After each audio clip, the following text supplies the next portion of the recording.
Hello, my dears. Tell me honestly, does this feeling sound familiar? In the morning, your hand automatically reaches for that bottle of brightly colored pills.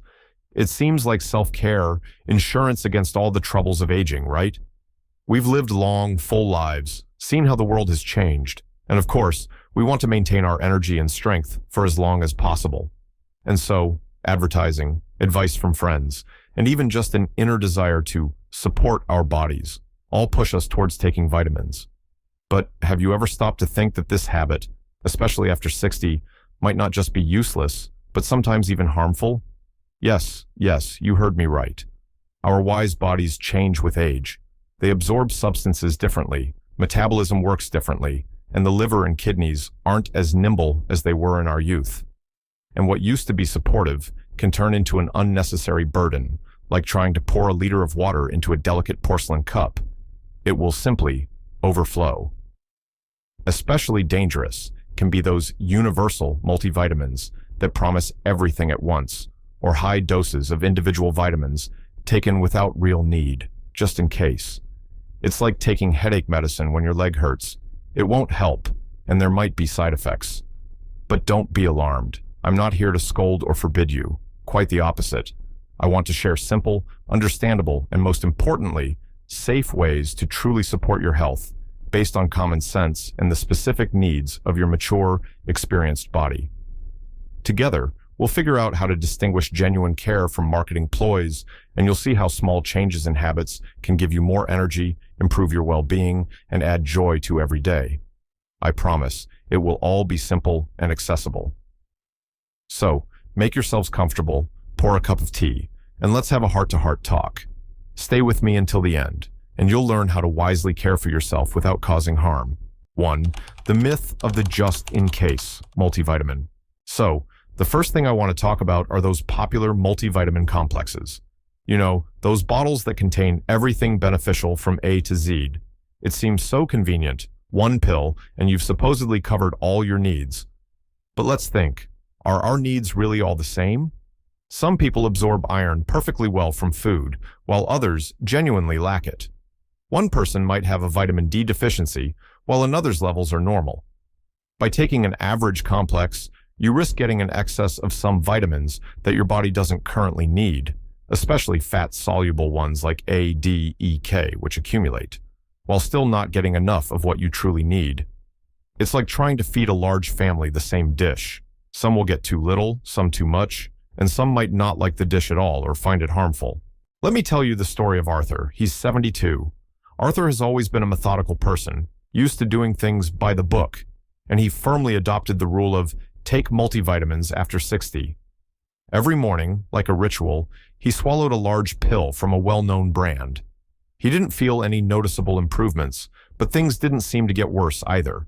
As a precaution, he told himself and his wife, grumbling a bit about the cost of these vitamins. Deep down, he had a nagging doubt. Are they actually helping me? Or is this just an expensive habit? But he was afraid to stop. What if he got worse?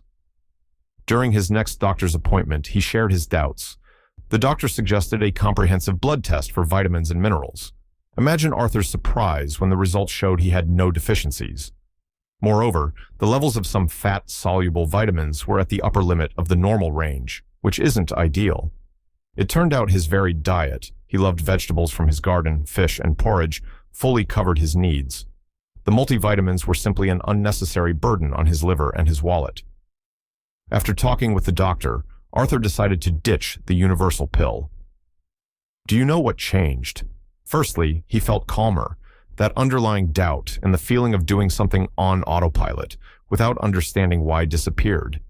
Secondly, he saved a decent amount of money, which he happily spent on good seeds for his garden. And most importantly, he felt smarter, in a way, because now he wasn't blindly following a trend, but listening to his body and his doctor's advice. Physically, he noticed no difference, which only confirmed his body was managing perfectly fine on its own. So, here's my first piece of advice. Before buying multivitamins just in case, talk to your doctor. It might be worth getting tests done to understand what you specifically are lacking. Targeted support based on real needs. That's what truly works. Don't use a cannon to shoot sparrows. It's better to provide targeted help where your body actually needs it. What do you think of that idea? 2. The danger of overdosing on fat-soluble vitamins, A, D, E, K. Let's continue our conversation. If multivitamins are like shooting blindly, then taking high doses of individual vitamins without supervision can be even more dangerous. This is especially true for fat-soluble vitamins, A, D, E, and K. Unlike water-soluble vitamins, like C or B vitamins, which are fairly easily excreted in urine if in excess, fat-soluble ones can accumulate in our fatty tissues and liver. Imagine a storage closet in your house. If you keep putting things in there haphazardly, eventually there will be no space left, and you won't be able to find what you need. It's the same with these vitamins. An excess can become toxic, causing unpleasant and sometimes serious symptoms that can easily be mistaken for signs of aging or other illnesses. I want to share the story of Eleonora. She's 68. Eleonora read somewhere that vitamin D is the sunshine vitamin, and that everyone is deficient, especially in winter and in old age. Deciding to strengthen her bones and immunity, she started taking vitamin D in a very high dosage recommended by a friend because it helped her. At first, she thought she felt more energetic, but after a few months, Eleonora started feeling strange. Constant fatigue, some kind of aching in her bones. She thought it was age-related or arthritis flaring up. Nausea in the mornings, loss of appetite. She worried, thinking these were symptoms of a vitamin D deficiency, and even considered increasing the dose. An inner voice whispered, "Maybe it's not the vitamins. Maybe it's something serious." She was scared to go to the doctor, but her daughter insisted, and the blood tests showed a very high, toxic level of vitamin D. The doctor explained to Eleonora that her symptoms were classic signs of hypervitaminosis D, vitamin D toxicity. Instead of helping her bones, excess vitamin D can promote calcium depositing in blood vessels and kidneys. Eleonora had to completely stop taking vitamin D for a while, and then, under strict medical supervision and with blood tests, she was prescribed a small maintenance dose that was right for her. Do you know what she felt when the symptoms disappeared? Immense relief. And also, a lesson for life. Never take something like my friend did, or because everyone does it. Her body is unique, and what's good for one person can harm another. Now, she always consults her doctor and gets tests done before starting any medication or supplement. Therefore, my second piece of advice, be especially cautious with fat-soluble vitamins, A, D, E, K. Don't prescribe them to yourself, especially in high doses. Vitamin D levels, for example, are easily checked with a blood test. Only by knowing your actual level can the correct, safe dosage be determined under professional supervision. Remember, here, the principle, more is better, doesn't work. Better means in moderation and when indicated. Do you agree? If you're still watching this video and finding the information useful, write the number 2 in the comments so I know you're here. And if you haven't subscribed yet, now is the time. Subscribe and hit the notification bell so you don't miss any new videos. Alright, let's move on. 3. Vitamins and your medications. Dangerous neighbors? Moving on.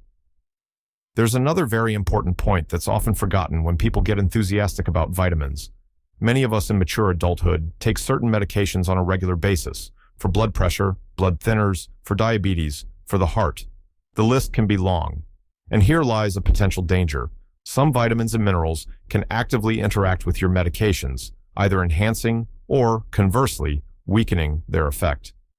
It's like preparing a complex dish according to a recipe, and someone secretly adds a handful of salt or sugar. The taste and result will be completely different from what was expected. And in the case of medications, such a surprise can be downright dangerous to your health. Here's the story of George. He's 75. George had been taking blood-thinning medication for several years after suffering a thrombosis. He was a very disciplined patient, regularly getting blood tests to monitor his clotting, INR. But one day, his INR levels unexpectedly dropped, even though he assured the doctor he was taking his medication strictly according to schedule. The doctor began questioning George in detail about his lifestyle and diet, and it turned out his son had given him a super complex for bone and joint health, which George had been diligently taking for the past couple of months. He couldn't imagine it could be related. He was just taking vitamins for his health. But when the doctor looked at the complex's ingredients, everything became clear. It contained a significant dose of vitamin K. And vitamin K, as you know, promotes blood clotting, meaning it acts directly opposite to George's medication. So, he was taking a blood thinner with one hand and a vitamin that thickened his blood with the other. No wonder the medication stopped working effectively and the risk of another thrombosis increased. George had to immediately stop taking the complex. He was upset and a little scared by how what seemed like a harmless supplement could affect his primary treatment so drastically. He realized his body is a complex system where everything is interconnected, and you can't just add new ingredients without knowing how they will interact with existing ones. Hence my third piece of advice. If you take any medications regularly, absolutely tell your doctor about all vitamins, minerals, and supplements you're taking or plan to start taking, even if you think it's just an herb or a harmless little vitamin. Only a doctor can assess potential interactions and tell you if it's safe for you. Don't risk your health due to a lack of information. Your vigilance is your safety. Isn't it better to double check than to regret it later? 4. The illusion of energy from B vitamins. Who among us hasn't dreamed of a magic pill that grants vigor and energy for the whole day?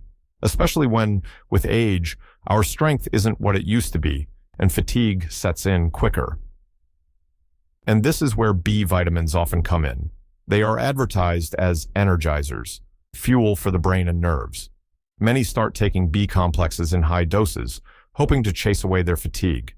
But what if I told you this could be a trap? Yes, B vitamins are indeed important for energy metabolism. But an excess, especially of synthetic forms in high doses, doesn't always equate to a surge of energy. Sometimes it can have the opposite effect, causing nervousness, anxiety, sleep problems, while the fatigue doesn't go away.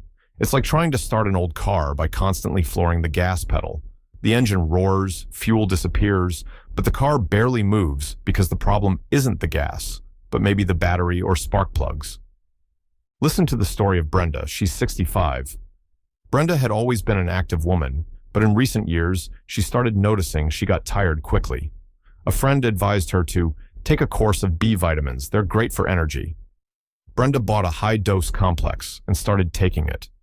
At first, she thought things improved slightly, but then she developed an inner tremor, anxiety, started sleeping worse, and the daytime fatigue didn't disappear. It just became more jittery, perhaps. She felt like a tightly wound spring. What's wrong with me, she thought. I'm taking vitamins for energy, but I only feel worse, all nerves. She started becoming afraid to take these vitamins, but was also scared to stop. What if she felt even worse? At her doctor's appointment, she complained about her condition. The doctor listened carefully and suggested the issue might not be a lack of vitamins, but an excess that was overstimulating her nervous system, along with other factors. He advised Brenda to temporarily stop the B complex and focus on sleep hygiene, going to bed and waking up at the same time, airing out the room, not watching TV before bed, and nutrition. He explained that the best sources of B vitamins are whole grains, buckwheat, oats, brown rice, meat, eggs, legumes, and nuts. Brenda followed his advice. She started taking more walks before bed, established a routine, and began cooking simple but wholesome meals. And lo and behold, after a couple of weeks, the anxiety subsided, her sleep became deeper, and during the day, she experienced that steady, calm energy she had been missing. She realized her fatigue wasn't linked to a vitamin deficiency, but to her lifestyle and possibly excessive stimulation from the high-dose B complex. My fourth piece of advice is this. Don't look for easy paths to energy in a bottle of B vitamins, especially high doses. Real, stable energy comes from adequate sleep, a balanced diet rich in natural sources of these vitamins, and sufficient physical activity. If you constantly feel tired, discuss it with your doctor. The reasons can vary, and it's not always about vitamins. Maybe it's time to pay attention to the quality of your rest and your plate. If you haven't subscribed yet, be sure to subscribe and turn on the notification bell so you don't miss new videos. Your support helps us continue creating useful and inspiring content for you. And now, let's keep going. 5. Calcium for bones. It's not that simple. Take calcium for strong bones. We've heard this phrase since childhood. And of course, with age, when the risk of osteoporosis and fractures increases, many people start actively taking calcium supplements. It seems logical. Bones are made of calcium, so we need to add more. But here, too, there are pitfalls. Simply taking calcium pills is only half the battle. It's crucial that it's properly absorbed and goes exactly where it's needed, into the bones, and doesn't get deposited in blood vessels or kidneys, forming stones. And for that, it needs helpers. It's like building a house. It's not enough to bring bricks, calcium. You also need cement, vitamin D, and skilled builders, vitamin K2, magnesium, to build a strong wall, not just a pile of bricks. Let me tell you about David. He's 70. David was very afraid of a hip fracture. His mother had suffered one. So he decided to act proactively and bought a high-dose calcium supplement at the pharmacy. He took it every day, thinking he was doing a good thing for his bones. He took vitamin D occasionally, when he remembered, and had never even heard of vitamin K2 or magnesium. After some time, he started noticing digestive issues, constipation, bloating. Then, during an ultrasound for another reason, they found sand and small stones in his kidneys. David was bewildered. Where did this come from? I lead a healthy lifestyle. I take calcium for health. He shared this with his doctor, who explained that excess calcium, especially without enough vitamin D, which helps calcium absorption in the intestines, and vitamin K2, which directs calcium specifically to bones, not soft tissues and vessels, can lead to such problems. Unabsorbed calcium just wanders around the body and can deposit where it's not needed, like in the kidneys. The doctor advised David to focus on dietary sources of calcium: cottage cheese, yogurt, green leafy vegetables, cabbage, spinach, nuts, sesame seeds, and also to get tested for vitamin D and magnesium levels, and based on the results, determine the necessary doses of these helpers. David re-evaluated his approach. He started eating more cottage cheese for breakfast, adding greens to soups and salads. He began taking a small dose of vitamin D and magnesium as prescribed by his doctor. The digestive problems went away, and a follow-up ultrasound a year later showed no new kidney stones. David learned an important lesson. Bone health isn't just about calcium, it's a whole team of nutrients working together. My fifth piece of advice: don't rely solely on calcium supplements. The best calcium comes from food. It's absorbed more naturally. And if you do take supplements, make sure you have enough vitamin D, vitamin K2, and magnesium. They work together. And again, consult your doctor to determine if you need them and in what dosages. Don't build a house with just bricks. Take care of the cement and the builders, too. How do you like that analogy? 6. The power of whole foods versus a handful of pills. And finally, we've reached what I believe is the most important point. No vitamins, not even the most expensive or perfectly chosen ones, can replace ordinary, good, quality food. Often, we rely on pills, thinking they'll fill all the gaps, while allowing ourselves to eat poorly. Sandwiches, processed foods, sweets. Like, it doesn't matter what I ate, I took my vitamin. But this is a big misconception. Vitamins and pills are just individual notes. But the true symphony of health plays when we get the entire orchestra of beneficial substances from whole foods, not just vitamins and minerals, but also fiber, antioxidants, phytonutrients, healthy fats, proteins. All these work together synergistically, like a well-oiled machine. Trying to replace this with a handful of pills is like trying to assemble a complex mosaic picture with only a few single-colored tiles. You won't get a complete and beautiful picture. I'm reminded of Helen. She's 78. Helen was a big fan of all sorts of bottles. Her kitchen counter held a whole battery of supplements for eyes, for joints, for memory, for energy. She spent a fortune on them and firmly believed in their power.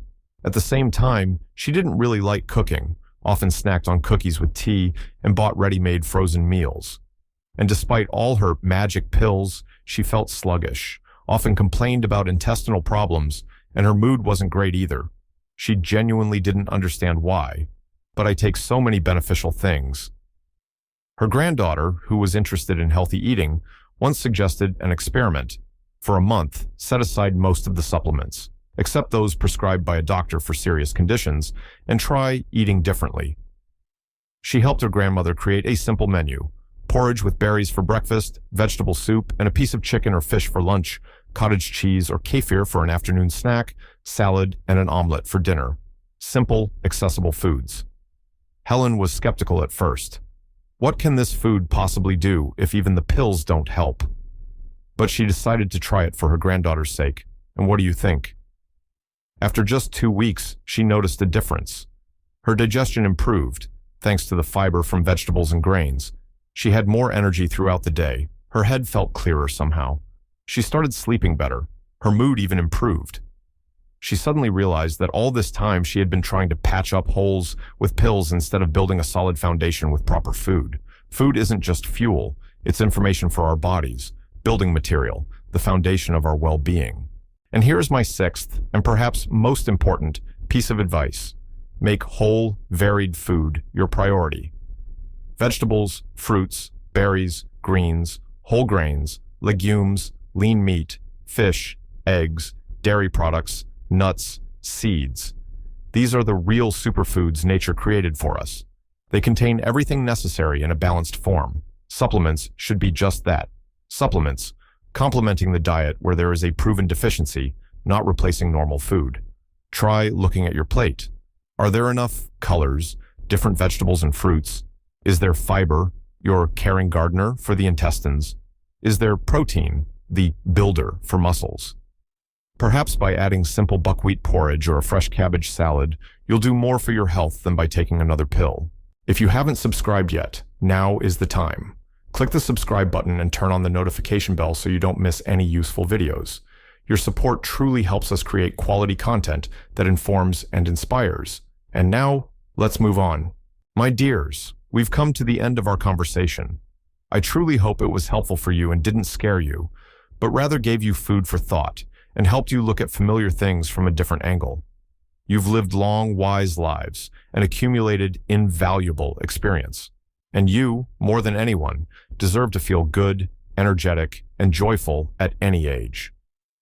Remember, self-care isn't about blindly following trends or advertising.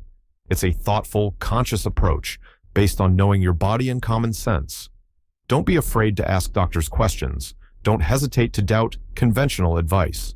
Listen to yourselves, to your body's signals. And remember the incredible power of simple, healthy food, our primary source of health and longevity. Vitamins can be helpers, but only when they are truly needed and used wisely. Your health is in your wise hands.